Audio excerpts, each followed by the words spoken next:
I just wanted to say goodnight. It was supposed to be a simple motherly gesture. Nothing more.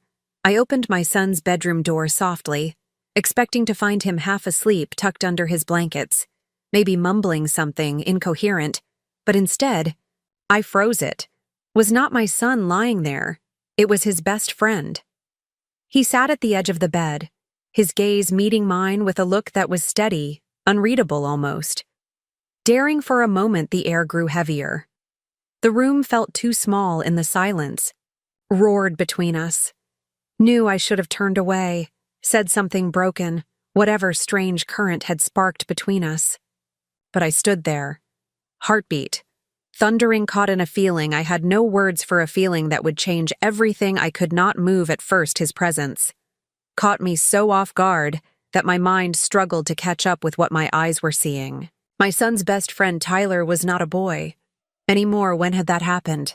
In my mind, he had always been that awkward teenager tagging along after soccer practice, raiding our fridge for snacks, laughing too loudly at silly jokes.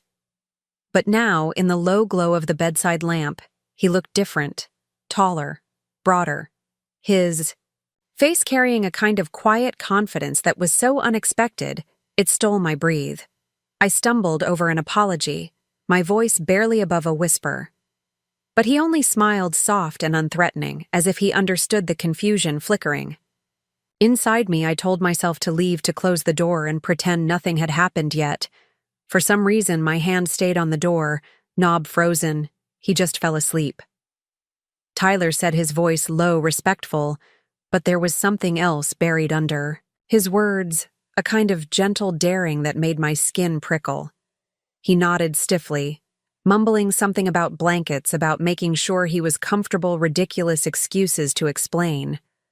While I was still standing there, I crossed the room, feeling the weight of his gaze on me too, aware of my lucid shirt, the soft brush of my bare feet and the carpet, the intimacy of the night. Pressing in on all sides as I pulled the spare blanket over him, son's sleeping form, I could feel Tyler watching me. It was not invasive. It was something else. Entirely. Something unsettlingly tender. I tucked the blanket under my son's chin, lingering longer than necessary, giving myself an excuse to keep my back turned when I finally dared to glance over my shoulder. Tyler was still sitting there, still silently waiting, his hands resting loosely between his knees, his expression unreadable but note and kind. I forced a smile, trying to break the strange tension. Long day. I asked, my voice embarrassingly breathless. He chuckled, a low sound that rumbled in his chest. "Yeah," he said, "but this is nice." I frowned slightly, confused. "What is?" He tilted his head, studying me like I was a puzzle he way-stringed to figure out. "Being here with you." My heart stuttered. I told myself he did not mean it that way. Of course he did not. He was just being polite, grateful for the years I had welcomed him into our home.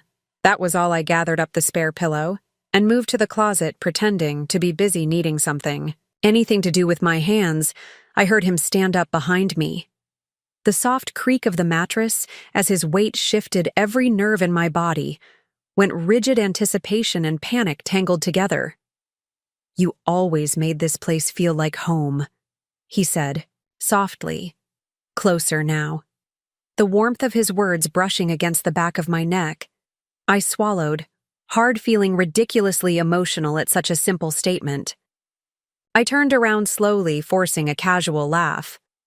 "That is what moms do," I said lightly. He smiled at me, but it was Asad's smile, one that carried more than just gratitude. "Not everyone is lucky to have a mom like you," he said. His eyes darkened. Earnest for a second, everything blurred. I saw Tyler not as my son's best friend, not as the boy who had grown up in our living room, but as a young man standing in front of me, offering a kind of vulnerable honesty that cracked something deep. Inside me, I wanted to tell him he was wrong, that I was just a woman who had tried her best often, failing often, doubting. But I could not find the words. Instead, silence stretched between us. Again, thick trembling charged with something neither of us dared to name, brushed. Past him murmuring a good night, desperate to put space between us. But as I reached the door, he touched my wrist lightly, hesitantly, his fingers barely grazed my skin. But it was enough. I froze my heart, hammering against my ribs. I looked up at him, ready to tell him to stop, to remind him of the boundaries we could not cross. But when I saw his face, saw the hesitation, the longing, the deep respect in his eyes, I could not speak the word. Outside the room faded. There was only this moment suspended in a delicate balance between right and wrong, between fear and something farm or dangerous, something that felt itchingly real.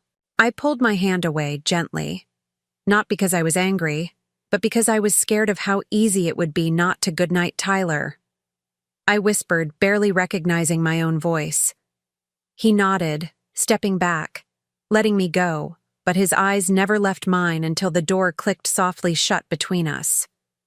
And even then, long after I slipped into my own bed, I could still feel his gaze burning on mine. Skin a silent question, left hanging in the dark. An answer. The next morning I moved through the house as if nothing had happened. I busied myself with making coffee, straightening the living room, pretending that the strange charged moment between Tyler and me had been nothing more than a byproduct of a long emotional night. But deep down, I knew better. Every time I caught a glimpse of the closed door, Tomi-san's room of flesh would rise to my cheeks, and I hated how easily my body betrayed me be noon. My son and Tyler were up laughing over breakfast, shoving each other like they always did watching them. I could almost believe that the night before had been a dream, a strange, wistful dream that had no place in the light of day. I smiled, made small talk, and forced myself to maintain the distance I knew was necessary.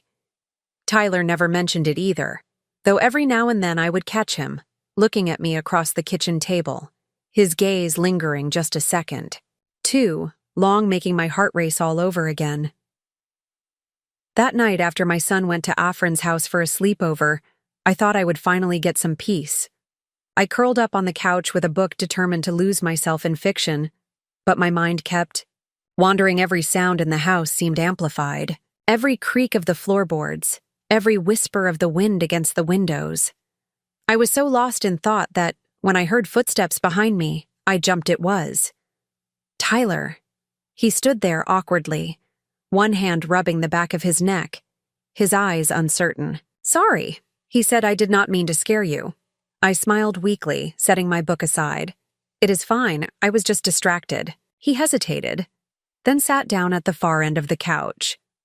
The distance between us was polite, appropriate, but the air was thick again, humming with all the things we were trying not to say. We made small talk for a few minutes about school, about my son's crazy plans for the weekend, but it felt forced. Hollow. Finally, Tyler fell silent. I glanced over at him and found him watching me again, that same unreadable look in his eyes. "Can I ask you something?" he said quietly. My stomach twisted. I nodded. Even though part of me screamed, "To run last night," he began, then stopped, struggling forwards. Did I make you uncomfortable?" I opened my mouth to deny it, automatically, but the truth caught in my throat. I looked at him, really looked at him, and saw not just the young man he'd become, but the boy who had always looked to me for guidance, for comfort, and now somehow for something more.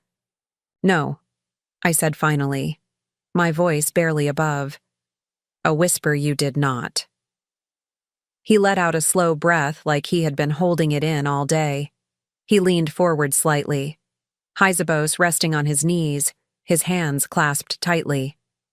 "Together, I do not want to make things weird," he said.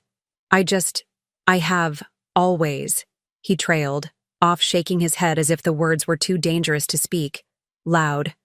I waited, my heart hammering. "I have always thought you were incredible," he finished in a rush, his cheeks flushing red. Not just beautiful, but strong. Kind, you always made me feel safe. Wanted even when I did not feel that way. Anywhere else, the sincerity in his voice broke something open inside me.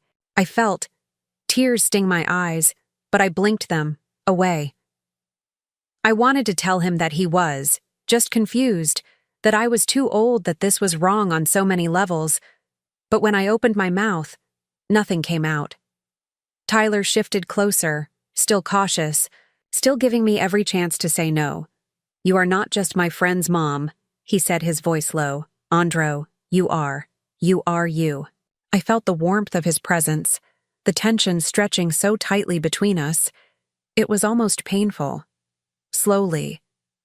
Without thinking, I reached out and touched his hand, just a simple touch, but the way he responded, the way his fingers curled around mine, so gently, so reverently, made my chest ache.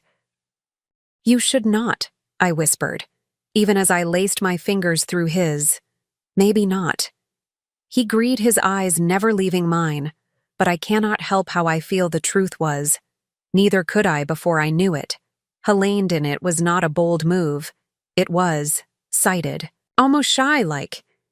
He was asking permission with every inch he crossed. I could have stopped him. I should have.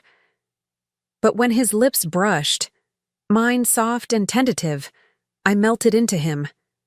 The kiss was feather-light at first, a mere question when I did. Not pull away. He grew bolder, cupping my cheek with one trembling hand, deepening the kiss in a way that made my entire body light up with heat and longing. I threaded my fingers through, his hair feeling the silky strands slip between them. My heart pounded so hard, I thought he might hear. His hands moved too, my waist, tentative and respectful, as if I might vanish if he touched too hard.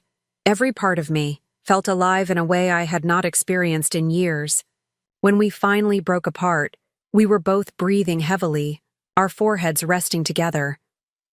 I am sorry, he whispered, though he did not sound sorry at all. I laughed softly, a broken, breathless sound. I am not. He smiled, a real, brilliant smile that made him look so young and vulnerable, that it made my heart twist. Painfully. Neither am I, admitted we. Sat there for a long moment, just holding each other, neither of us, ready to let go of the fragile, beautiful thing we had just uncovered. I knew this could not last. I knew there would be consequences, complications, regrets. But right then, in the soft cocoon of the night, none of that mattered. All that mattered was the simple, overwhelming truth. I was seen. It was wanted. I was alive, and for the first time in what felt like forever, I let myself believe. I deserved it. The days that followed were filled with silence, wrapped in noise. My son never suspected a thing. He came and went, laughed with Tyler, shared meals with me, like everything was exactly as it had always been, but everything had changed. I had changed, and I was terrified that it showed. I would catch glimpses of myself in the mirror and barely recognize the woman staring back. There was color in her cheeks. He has a light in her, eyes that had not been there in years. But there was something else too, a flicker of shame. She was trying to bury beneath her, smiled Tyler, had stayed the rest of the weekend, and we had danced around each other like gravity was working over time, always pulling us closer, always one step from falling. We never spoke about the kiss, but every time we were alone, there thickened every glance. Lasted a little, longer than it should have. Every casual touch lingered just a second too long. And then Monday came. Real life resumed its place, unapologetic in its routine. Tyler went back to campus. My son returned to school, and I was left with the quiet. But it was not peace. It was deafening. I replayed everything over and over. The touch of his lips, the softness of his hands, the way he looked at me, like I was more than just a passing moment. I should have been disgusted with myself. I should have felt regret. But what I felt instead was more dangerous longing. I wanted to hear from him. I wanted to know if he was thinking about me the way I was thinking about him, but I was also terrified he might reach out, because I did not trust myself to say the right thing. Then one night, just after I had finished cleaning up dinner, my phone buzzed. It was a message from Tyler. "Are you okay?" Simple, harmless. But my hands trembled as Isteret added, "I waited a full hour before replying. And even then, all I could manage was I do not. No." His reply came. Instantly, me neither. And just like that, the floodgates reopened. The conversations were cautious. At first, we talked about school, about my sin, about books and music, but underneath every message was an unspoken thread that tied us together. Quiet, yearning a confession. Neither of us dared to put into words. One evening, he sent me a photo of the sky, a deep orange sunset, bleeding. Into purple reminded me of you. My chest dashed. How could something so simple feel? So intimate, I began to question. Everything. Own boundaries. My principles, the life I had built was, I lonely absolutely. Was this at a distraction? Maybe. But it felt like more than that. It felt like the first time in years that someone had seen me not as a mother, not as someone's ex-wife, but as a woman still. The guilt noted at me. I would lie awake at night staring at the ceiling, wondering what kind of example I was, setting what would happen if my son ever found out. What would it do to their friendship, to mine with him? And yet the thought of severing whatever it was that had begun between Tyler and me felt like cutting off my own breath. One Friday evening, my son told me he would be out late. Some group projector, maybe just another excuse to hang with friends. I nodded, pretending not to care, but the moment he left, I felt the weight of anticipation crash over me. I did not know if Tyler would come. We had not made plans, but part of me hoped he would. He did. He arrived an hour later, quietly, slipping into the house, as though we had rehearsed this in another life. When I opened the door, our eyes locked, and nothing needed to be said. We sat across from each other in the living room. Veselance was both comfortable and tense, like the pause before a storm. He looked older, somehow more serious, but there was still that boyish charm tucked beneath the weight of something deeper. "I do not want to hurt anyone," I whispered.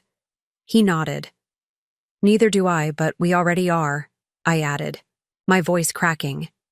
Tyler leaned forward, his eyes full of sincerity. "Then tell me to leave, and I will." But I could not. Because the truth was, in that moment, I did not want him to go, not because I was weak. Not because I was selfish, but because with him I felt seen. Felt known, and, after so many years of disappearing inside everyone else's needs, I wanted to exist for myself, even if just for a night. The room felt impossibly still. As Tyler waited for my answer, my heart pounded against my ribs, screaming for clarity I did not have.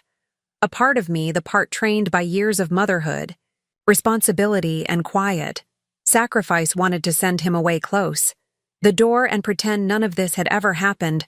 But another part, quieter but stronger, begged me to choose, differently, to choose myself. I took a breath, a long, shaking breath that seemed to stretch across. "Years of loneliness, I cannot," I said. "Finally, I cannot tell you to leave." Relief flashed across his face, but he did not move.